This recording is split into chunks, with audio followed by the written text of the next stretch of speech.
Quand vous dites que l'immigration pose un problème, il faut aussi parler des avantages de l'immigration. Parce que moi, quand je travaille en France, je paye mes impôts ici.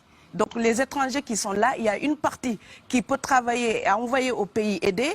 La majorité paye ses impôts, s'installe dans vos pays, enrichit vos pays. Donc ce sont des citoyens productifs. Après, il faut voir, il y a une minorité qui vient, il y a des morts, certes. Mais je voulais souligner une chose. Le discours que vous avez, il est encore légitime tant que l'Afrique restera muette. Et moi, aujourd'hui, je voulais m'indigner pour le silence de l'Union africaine. Les gens là qui meurent sur les plages, et je mesure mes mots, si c'était des Blancs, la terre entière serait en train de trembler. Ce sont des Noirs et des Arabes. Alors eux, quand ils meurent, ça coûte moins cher. Ici, j'étais venue en 2008 et j'avais dit, l'Union européenne, avec ses flottes de guerre, avec son économie, je vous dis une chose, si on voulait attaquer nos pays ici en Occident, il y aurait des moyens de se défendre. Donc si on voulait sauver les gens dans l'Atlantique, dans la Méditerranée, on le ferait. Parce que les moyens qu'on a mis pour Frontex, on aurait pu les utiliser pour sauver les gens. Mais on attend qu'ils meurent d'abord. C'est à croire que le laisser mourir est même un outil dissuasif. Et je vais vous dire une chose, ça ne dissuade personne. Parce que quelqu'un qui part et qui envisage l'éventualité d'un échec, celui-là peut trouver le péril absurde et donc l'éviter. Mais celui qui part pour la survie, qui considère que la vie qu'il a à perdre ne vaut rien, eh bien celui-là, sa force est inouïe, parce qu'il n'a pas peur de la mort. Mais c'est exactement pourquoi il faut fermer des frontières complètement. Il faut sauver l'Afrique et sauver l'Europe. Vous ne pourrez pas rester vous ne resterez pas comme des poissons rouges dans la forteresse européenne. La crise actuelle nous a démontré ça. Au jour d'aujourd'hui, l'Europe ne sera plus jamais épargnée tant qu'il y aura des conflits ailleurs dans le monde. L'Europe ne sera plus jamais opulente tant qu'il y aura des carences ailleurs dans le monde. On est dans une société de la mondialisation où un Indien gagne sa vie à Dakar, un Dakarois gagne sa vie à New York, un Gabonais gagne sa vie à Paris. Que ça vous plaise ou non, c'est irréversible. Alors trouvons une solution collective ou bien déménager d'Europe parce que j'ai l'intention de rester. Je veux dire que depuis quelques années, on a une espèce d'abus de langage qui a introduit des amalgames. Au jour d'aujourd'hui, toute personne typée avec un air d'étranger est considérée comme immigrée. Tous les étrangers, en tout cas toutes les personnes d'origine étrangère qu'on peut rencontrer en Europe ne sont pas forcément des immigrés. Donc il y a des gens qui sont normalement protégés par la Convention de Genève pour les réfugiés. Ces personnes-là, quand on ne les accueille pas normalement, ils viennent dans les mêmes mouvements que les immigrés économiques. Donc quelqu'un qui fuit la guerre, ce n'est pas la même chose que quelqu'un qui cherche du travail. Quelqu'un qui fuit la guerre est protégé par la Convention de Genève. Et quand on a parlé ici à l'époque, je ne veux pas remuer les mauvais souvenirs, mais ministère de l'immigration et de l'identité nationale, on a fait des réfugiés, presque des coupables de droit commun, comme un voyageur qui ne respecterait pas les lois internationales pour le visa, donc l'autorisation d'entrer dans un territoire. Or, quelqu'un qui voyage librement peut respecter ces choses-là. Quelqu'un qui fuit la guerre pour survivre n'a pas le temps de respecter ces choses-là. Or, aujourd'hui, on met l'amalgame et on met tout le monde dans le même sac. Je voudrais aussi dire que quand vous êtes Canadien, Blanc ou Argentin, et vous venez vous installer en France, vous êtes un expatrié. Quelqu'un qui voyage, qui est libre de voyager. Et si vous êtes africain ou indien ou afghan, vous venez en France ou en Allemagne, vous êtes l'immigré, peu importe les raisons pour lesquelles vous êtes là.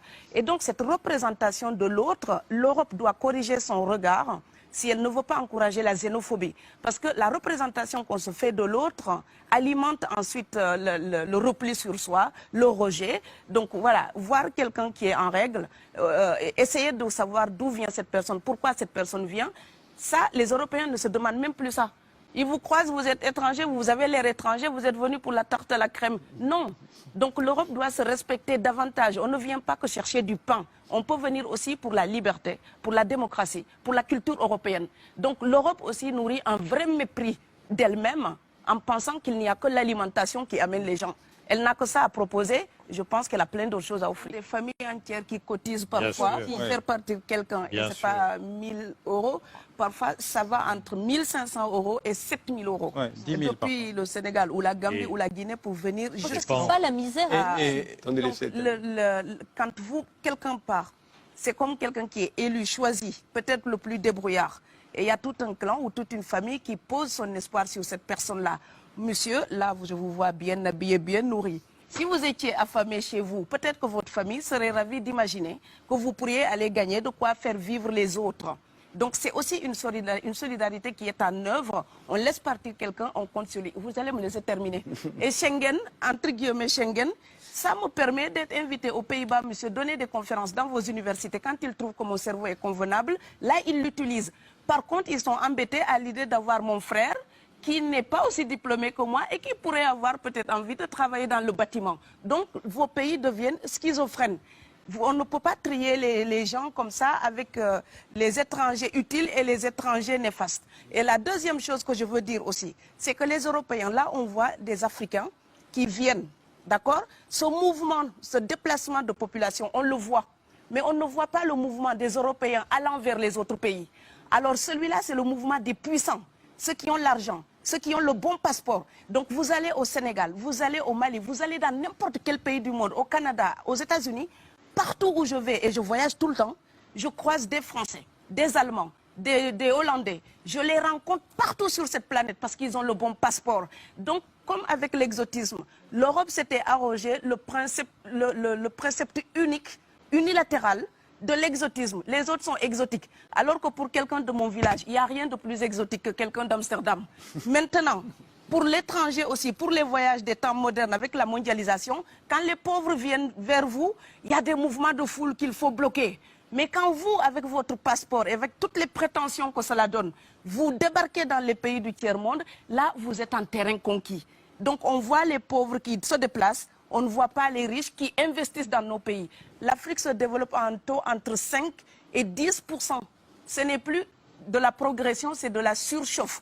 Sauf que quand des pays du tiers-monde se développent et qu'ils n'ont pas les moyens, pour gérer tout ça, il faut une ingénierie, il faut une formation, il faut des populations pour installer une démocratie. Là, cette surchauffe-là, vous avez besoin qu'on reste dominé pour servir de débouché à l'industrie européenne. Alors il faut arrêter l'hypocrisie. On sera riches ensemble ou on va se noyer tous ensemble. Voilà.